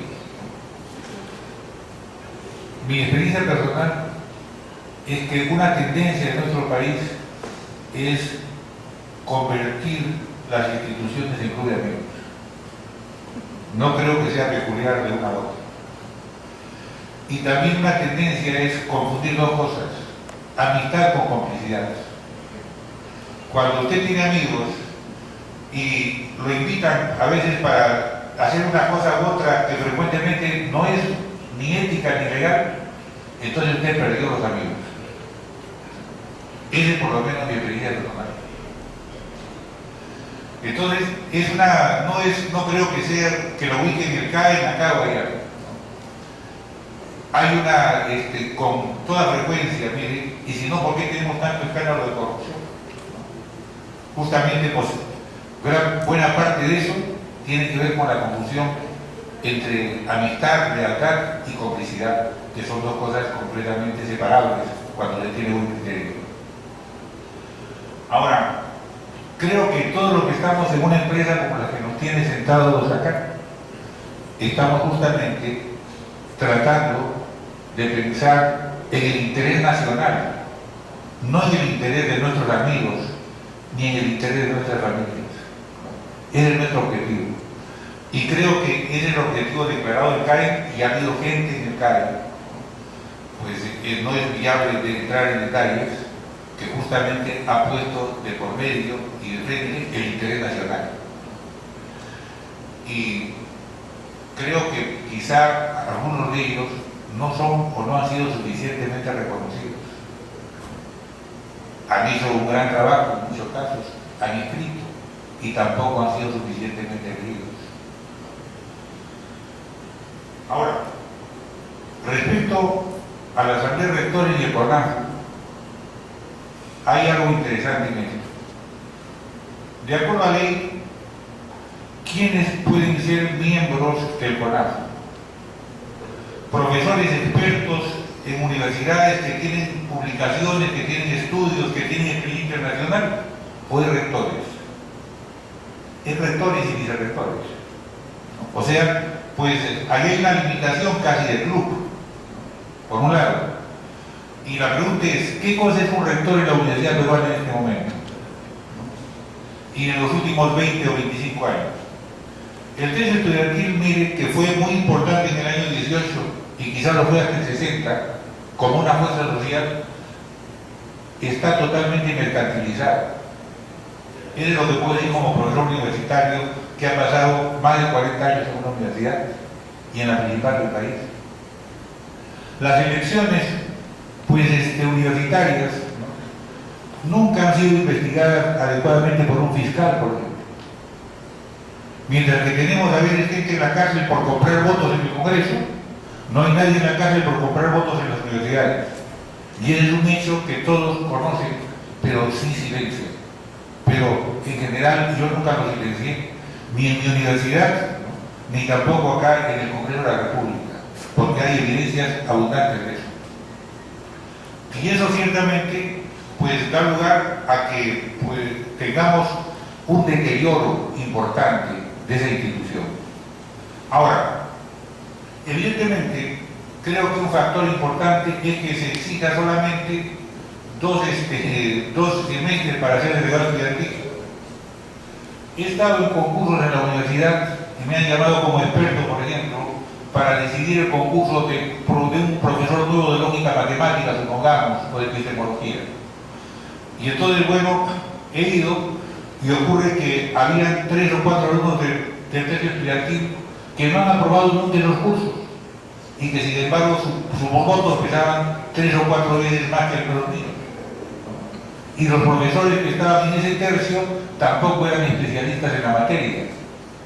Entonces, evidentemente, creo que una de las cosas más graves en el país es que la gente decida sobre lo que no conoce, sobre lo que no sabe absolutamente, y más aún en la juventud. Pues creo que un delegado estudiantil, si es que debemos conservar con los delegados estudiantiles, que creo que en alguna medida debe ser así, pues deberían tener aprobado por lo menos el 50% del currículum de una carrera, y no solamente, digamos, menos del 20% de ese currículum. Entonces opinan con mayor fuerza y tienen voto en las facultades que el profesor más experimentado, ¿no? En algunas universidades hay profesores graduados en MIT, graduados en Harvard, ¿no?, pero solamente pueden mirar como la tragedia griega lo que pasa en la universidad, porque no pueden hacer nada. Un delegado estudiantil que frecuentemente es de los alumnos menos calificados, ¿no?, pues tiene voto y entonces decide quién realmente es profesor o quién es autoridad. Creo que eso hay que corregirlo de raíz, ¿no? Pero me temo que justamente los partidos políticos que tienen una buena acción en las universidades, ¿no?, y yo no creo que los partidos políticos sean censurables necesariamente por ese factor, ¿no?, pues, pero sí es un hecho concreto. Mire. Los estudiantes que se dedican al activismo político no se dedican a estudiar, entonces no pueden ser los más calificados. Entonces normalmente los partidos políticos que actúan al interior de la universidad, ¿no?, pues no tienen a los alumnos más calificados, entonces ellos no están propendiendo que las exigencias académicas sean fuertes para ser delegado estudiantil, sino están propendiendo a que sean débiles justamente para que sus militantes puedan ser delegados estudiantil. Y eso llega también hasta el Congreso de la República, porque en realidad eso no tengo que decirles con detalles a ustedes, se sabe la procedencia normalmente de los que ganan las elecciones, aunque sean en minoría. Entonces, pues creo que el tercio estudiantil debía ser revisado totalmente, ¿no?, y además no solamente compuesto por los alumnos de pregrado, sino por los alumnos de posgrado. Los alumnos de posgrado no forman parte del tercio estudiantil, ¿no?, y en las universidades tampoco se quiere eso. Y es que, bueno, los alumnos de posgrado son menos manejables que los alumnos que tienen un año de escolaridad. Entonces, pues la ley, por ejemplo, dice eso. Ahora, en la época de Córdoba no había posgrado, entonces no podía aplicar en esas cosas. Pero en este momento, pues tenemos ya mucho tiempo con estudio de posgrado, ¿no? Y entonces, y la gente que podemos aprovechar mejor, o sea, el capital humano más aprovechable, se desperdicia totalmente. Ese es ya entrando en detalles de lo que pasa con la ley actual, ¿no? Ahora, respecto de la acreditación, nuestro país tiene una peculiaridad. La ley de acreditación es una ley para tercerizar, o sea, no para que el órgano acreditador acredite, sino para que acredite a una institución o a un órgano que realmente es el que cobra dinero y que acredita. Bueno, esa figura de tercerización no existe en otros países. En Brasil no se terceriza, en Argentina tampoco se terceriza ni tampoco en México, por ejemplo. Bueno, y no conozco más experiencias, pero de hecho es el órgano acreditador el que forma sus equipos y ese es el órgano que en efecto hace la tarea de acreditar.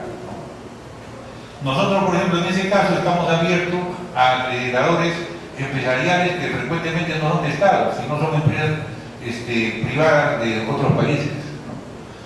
En mi opinión, pues si queremos enrumbar eso correctamente, tendríamos que examinar correctamente o a fondo, en todo caso, hasta qué punto es provechoso para el país tener una ley de acreditación que terceriza el servicio, ¿no? Ahí digamos que la posibilidad de que eso se convierta en una mercantilización también no es digamos extraña, ¿no? Mi propuesta sería que realmente la acreditación sea facultad del Estado, ¿no? Y no tercerizable en otros órganos. Pero además con las máximas exigencias. Por ejemplo, mire, para formar el CINEASTE, ¿no? O el CONEADO, no hay requisitos en la ley. O sea, no se necesita ser doctor, no se necesita tener producción científica, no se necesita tener especialidad determinada. Es suficiente con haber sido autoridad universitaria o haber sido, digamos, representante de algún órgano de gobierno. Ahora, ser rector en este momento, si usted examina, no significa ser un intelectual prominente en el país e internacionalmente. Significa simplemente tener habilidad para ganar elecciones. Pero una cosa es lo que llaman en la jerga popular tener muñeca para ganar elecciones y otra cosa es ser un científico calificado. Y entonces, bueno, eso explica también por qué el liderazgo de nuestras universidades en términos académicos es bastante bajo. Y los mejores recursos de las universidades, particularmente públicas, no ocupan cargos directivos, porque no son viables, por decirlo así, para, digamos, el tercio estudiantil, por ejemplo, que significa una votación bastante fuerte y significativa. Esto no significa anular el tercio estudiantil, pero significa sí reflexionar sobre él y ponerlo en términos que realmente contribuyan al mejoramiento de la universidad y que contribuyan al espíritu sano y al mejor espíritu de la juventud estudiosa. Bien. Sobre educación a distancia, me parece que necesitamos mayores regulaciones. Hace un par de semanas estaba en examen en la UNI, perdón, no la examen, sino una conferencia, ¿no? Y pues un profesor me dijo lo siguiente: mire, aquí en las afueras de la UNI se ha formado un nuevo mercado. Yo salía a la calle y pues una señora se me acercó y me dijo: señor, necesito un profesor de matemática, ¿usted me puede recomendar uno? El profesor dijo: sí, el joven que está ahí es un buen alumno de matemática, ¿no? Puede colaborar con usted. ¿Qué cosa es usted, profesor de colegio? No, dijo, no necesito eso, ¿no? Pues es para mi esposo. Sí, para el esposo, sí. Mi esposo está matriculado en un curso a distancia en una universidad que no va a ser, ¿no? Y entonces ocurre que a las 5 le toca llenar su prueba. Y entonces necesito un ayudante. Así dice, sí, pero ese coche que usted me ha indicado yo lo conozco, es bueno, pero cobra mucho, cobra 200 soles. Y yo pago más de 50, porque se necesita más de un cuarto de hora. Porque a la hora que mi esposo le abren el sistema, yo le doy la clave, entra al sistema y en un cuarto de hora contesta todas las preguntas de su curso. Bueno, se ha convertido la puerta de la UNI en un lugar donde el curso a la distancia, ¿no? Pues financiados por universidades, ¿no? Hay quienes dan sus servicios para contestar las pruebas de la gente. Así es, ¿no? Bien. Ahora, todo esto, mire, necesita una revisión a fondo y realista, ¿no? Con estudios sobre el asunto, ¿no? Que pues pongan en evidencia qué cosas estamos haciendo con la certificación a distancia. Creo que hay posiblemente unas muy respetables, pero hay otras que no. El problema de la distancia es que requiere una ética social y un control social que no existe en nuestro país. Sobre evaluadores internacionales, creo que es importante, ¿no?, pero distinguir. Una cosa es que usted contrate evaluadores internacionales directamente como Estado, y otra cosa es que se tercerice a través de un gobierno, o de una universidad, o de un órgano especial.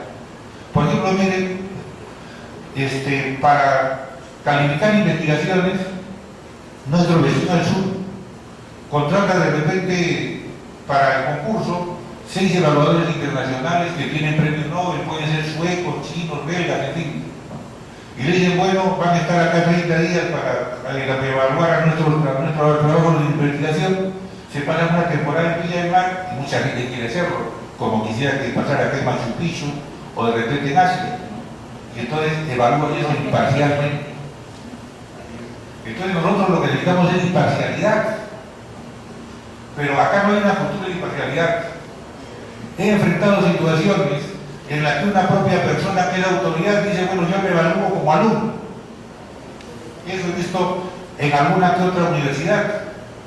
O sea, al propio tiempo ha sido el director, por ejemplo, de la unidad de posgrado de tal facultad, ¿no?, y al propio tiempo ha sido el candidato a doctorado, y como director se nombra el jurado, y como alumno se aprueba. No hay eso de imparcialidad. Hay que luchar contra los detalles, y eso no es simpático, porque entonces usted se convierte en verde y no tiene mayor cantidad de amigos, por decirlo así, ¿no? Esa es mi experiencia, porque le puedo decir en esa materia, ¿no? Creo que la imparcialidad es fundamental y hay que buscarla a cualquier costo. Gracias, doctor, creo que ha sido bastante amplia las respuestas y enriquecedoras. Está gente personal, funcionario del CNEAS, no sé si ustedes quisieran hacer alguna pregunta, que han sido tocados directamente al plexo.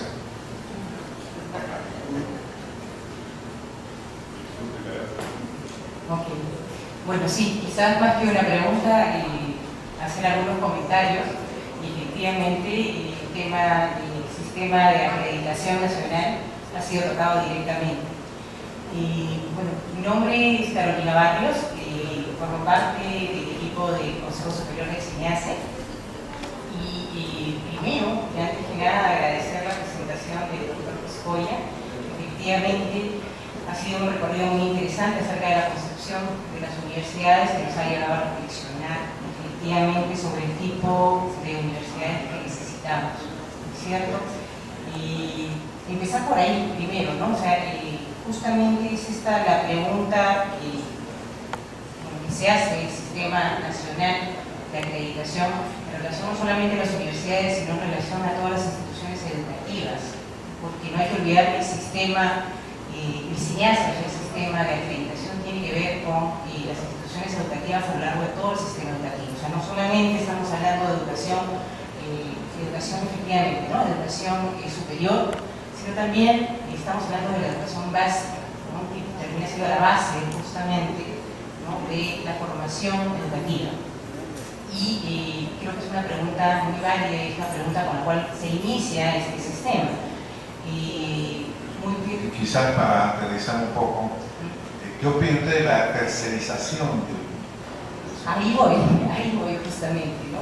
Y acá hay un punto importante y a eso iba. O sea, el CNEACE, la primera tarea o el primer propósito que tiene es justamente tratar de definir, ¿no?, cómo es esta institución educativa que se quiere. De ahí es que se establecen estos estándares, ¿no?, que los estándares lo que hacen es justamente fijar una meta acerca de lo que se tiene que lograr o lo que se quiere en cada una de estas instituciones educativas.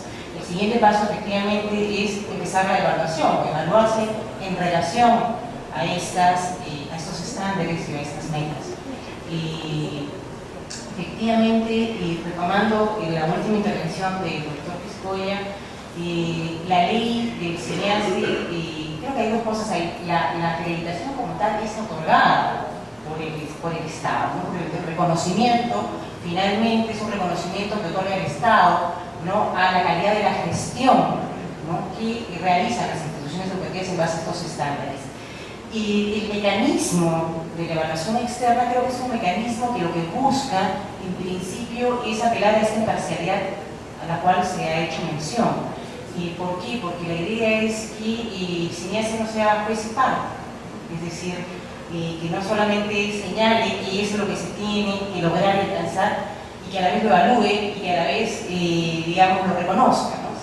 Se incorpora este mecanismo de la evaluación externa, entiendo yo, justamente como un mecanismo que lo que permita es asegurar esta imparcialidad. Bueno, de que efectivamente tiene que regularse, tiene que verse cuáles son, digamos, los procedimientos para poder velar porque esto sea correctamente, efectivamente, creo que en eso estamos totalmente de acuerdo. Y otro punto importante ahí que me parece de resaltar en la línea de lo que se estaba también mencionando es el tema de la autonomía de las instituciones educativas, ¿no? Que no se contrapone. Quisiera una pregunta adicional sobre el cineasta, si me permite. Es el tema, ustedes, ¿cómo seleccionan a los evaluadores internacionales o los que van a realizar la evaluación? ¿O tienen un ranking a nivel internacional de los evaluadores internacionales? Por ejemplo, en Estados Unidos hay 8, creo, que son los más importantes. ¿Cómo realizan esa? Bueno, en este momento lo que se está tratando de generar y de tener es también digamos, estas de evaluadoras nacionales que puedan hacer estas evaluaciones externas. Hay una serie de criterios efectivamente que se tienen que cumplir. En este momento tenemos ya para lo que es educación superior son 3 o 4 evaluadoras externas que están autorizadas efectivamente para poder realizar este tipo de evaluaciones. Con respecto a las evaluadoras internacionales, efectivamente lo que se está mirando y viendo es que pueda haber esta convalidación, ¿no es cierto?, que hayan evaluadoras externas, también internacionales, que puedan ser convocadas y que puedan convalidar de alguna manera las evaluaciones que se hagan a la país. Gracias. ¿Alguna otra sugerencia? Bueno, simple y sencillamente suscribir esta idea de una superintendencia, ¿no es cierto?, que pueda regular y que trabaje de manera paralela con este sistema de acreditación nacional. Gracias. Una repregunta del congresista Elías. Más que pregunta, voy a tener una inquietud que desde el 18 de febrero no me la contesta el señor Jaime Zárate Aguilar, el presidente del CONEAO. Y justo es la pregunta que yo, y contestó muy bien el doctor Pijoya, pero ustedes son los del pool.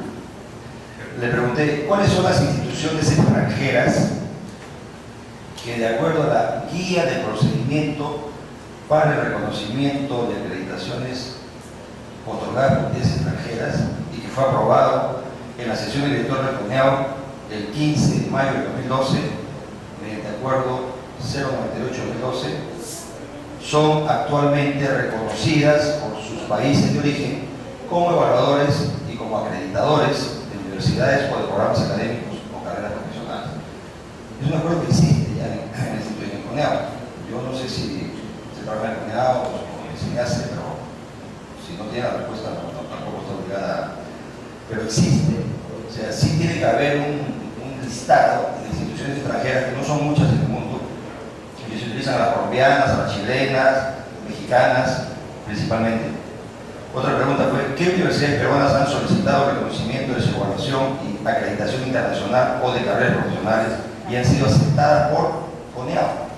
Sí, es importante, porque mucha gente, ya lo dijo el doctor Pijoya, tercerizan y de pronto tienen una certificación que no les vale en el Perú, porque no son reconocidas o no está en la lista de, no quiero decir amigos, en la lista de académicos conocidos por el CONEAO, que digan, sí vale la de México, y la de México vale tal. Hay una de México que se llama la RIEC, por ejemplo, ¿no?, que es la Institución Red Internacional de Evaluadores, RIEC mexicana. ¿Está reconocida? También es una pregunta, porque aquí llegan muchas inquietudes de universidades sobre estos temas. Y bueno, estoy seguro que antes de que termine febrero tendré la respuesta. Pues eso tiene ya 15 días o más días, o menos días, pero la idea es que esto sea muy rápido. Entonces, ¿qué universidades peruanas han solicitado reconocimiento de su acreditación internacional? O sea, si la Universidad Católica o cualquier universidad pide una certificación sobre estomatología, ¿lo va a reconocer el CONEAU? El cineasta dice, yo no me meto en eso porque no conozco al extranjero que te evaluó bien, y de repente es muy serio. Entonces creo que tiene que haber un padrón que las universidades y el público diga, estos países tienen las siguientes instituciones que son reconocidas o van a ser reconocidas, sus resultados por la institución peruana. Eso es lo más importante en esta etapa, en que esto, si bien es cierto, no es obligatorio, pero la propuesta de padres de familia y alumnos por ir a una universidad acreditada va a hacer que esto sea muy rico para alumnos académicamente. Gracias. Gracias, aunque mis disculpas al doctor que estamos un poco desviando del tema, pero el tema es interesante, usted lo mencionaba, ha habido preguntas al respecto, y yo también tengo esa inquietud, porque tengo entendido que hay varias universidades que se están acreditando con organismos internacionales, y evidentemente puede suceder de que una universidad que se está acreditando internacionalmente pueda que en la lista del cineasta no figure esa acreditadora y no sea reconocida la acreditación. Adelante, doctora. Muchas gracias. Bueno, efectivamente, lo primero, Elías, es que voy a trasladarle esta inquietud efectivamente a Jaime Zárate, que es el presidente de CONEAU, y efectivamente existe ya una guía de procedimientos como tal, y lo que usted puede poder mirar y ver si es que ya está la lista de las entidades extranjeras o internacionales, para ver si es que está ya establecida cuáles son las que están incluidas. Tengo entendido que la carrera de cinematología de la Universidad Cayetano Heredia justamente ha tenido un reconocimiento, ha sido esta estomatología, ¿no?, de la Cayetano Heredia, que ha sido acreditada por el Consejo Nacional de Acreditación de Colombia, ¿no? Y aquí desde cineasta ha sido validado o convalidada, digamos así, la acreditación de esta carrera universitaria, ¿no? Y entonces efectivamente se da, ese mecanismo se da. Quizás lo que necesitamos tener es información sobre la lista, ¿no es cierto?, de estas entidades internacionales que van a estar incluidas, digamos, o que ya están autorizadas. Efectivamente se tienen que ir autorizando. Gracias. Gracias. Acá el doctor también tiene una. Doctor Picoya, nosotros nos conocemos ya de bastante tiempo a través de distintas cosas. Primero, el CONEAU reconoce programas, no reconoce instituciones. Entonces, cuando da la acreditación, acredita el programa. Ese es un punto. El CONEACE sí reconoce instituciones, ha reconocido una que es el Instituto Nacional de Monterrico el año pasado. En segundo lugar, lo que acaba de decir la doctora, digamos, tiene la forma como el CONEAU reconoce, en este caso, el asunto de Cayetano Heredia, que es la única que hasta ahora ha sido reconocida, lo de esta estomatología, se debe a que los criterios que ha usado Colombia han sido reconocidos convalidados por el CONEAU. El caso contrario lo tenemos en la Facultad de Educación de la Católica, que una entidad extranjera le ha reconocido 3 programas y todavía no han sido reconocidos en el CONEAU. Entonces, con esto es simplemente completar la información. Muchas gracias, creo que ha sido enriquecedora esta exposición del doctor Piscoya, que ha dado lugar a preguntas sobre el tercio estudiantil, que es importante, y nosotros es nuestro gran dolor de cabeza. Estoy de acuerdo que muchas veces ha sido tomado por características políticas, que no van los mejores en los tercios, y eso es una preocupación que vamos a tratar de dar solución en esta comisión. Agradezco la presentación del doctor Piscoya, del CAE, también la participación de los señores congresistas y ustedes también, los señores funcionarios del CINEASE. Y siendo las 11:33 de la mañana, damos por levantada esta reunión de trabajo. Muchas gracias.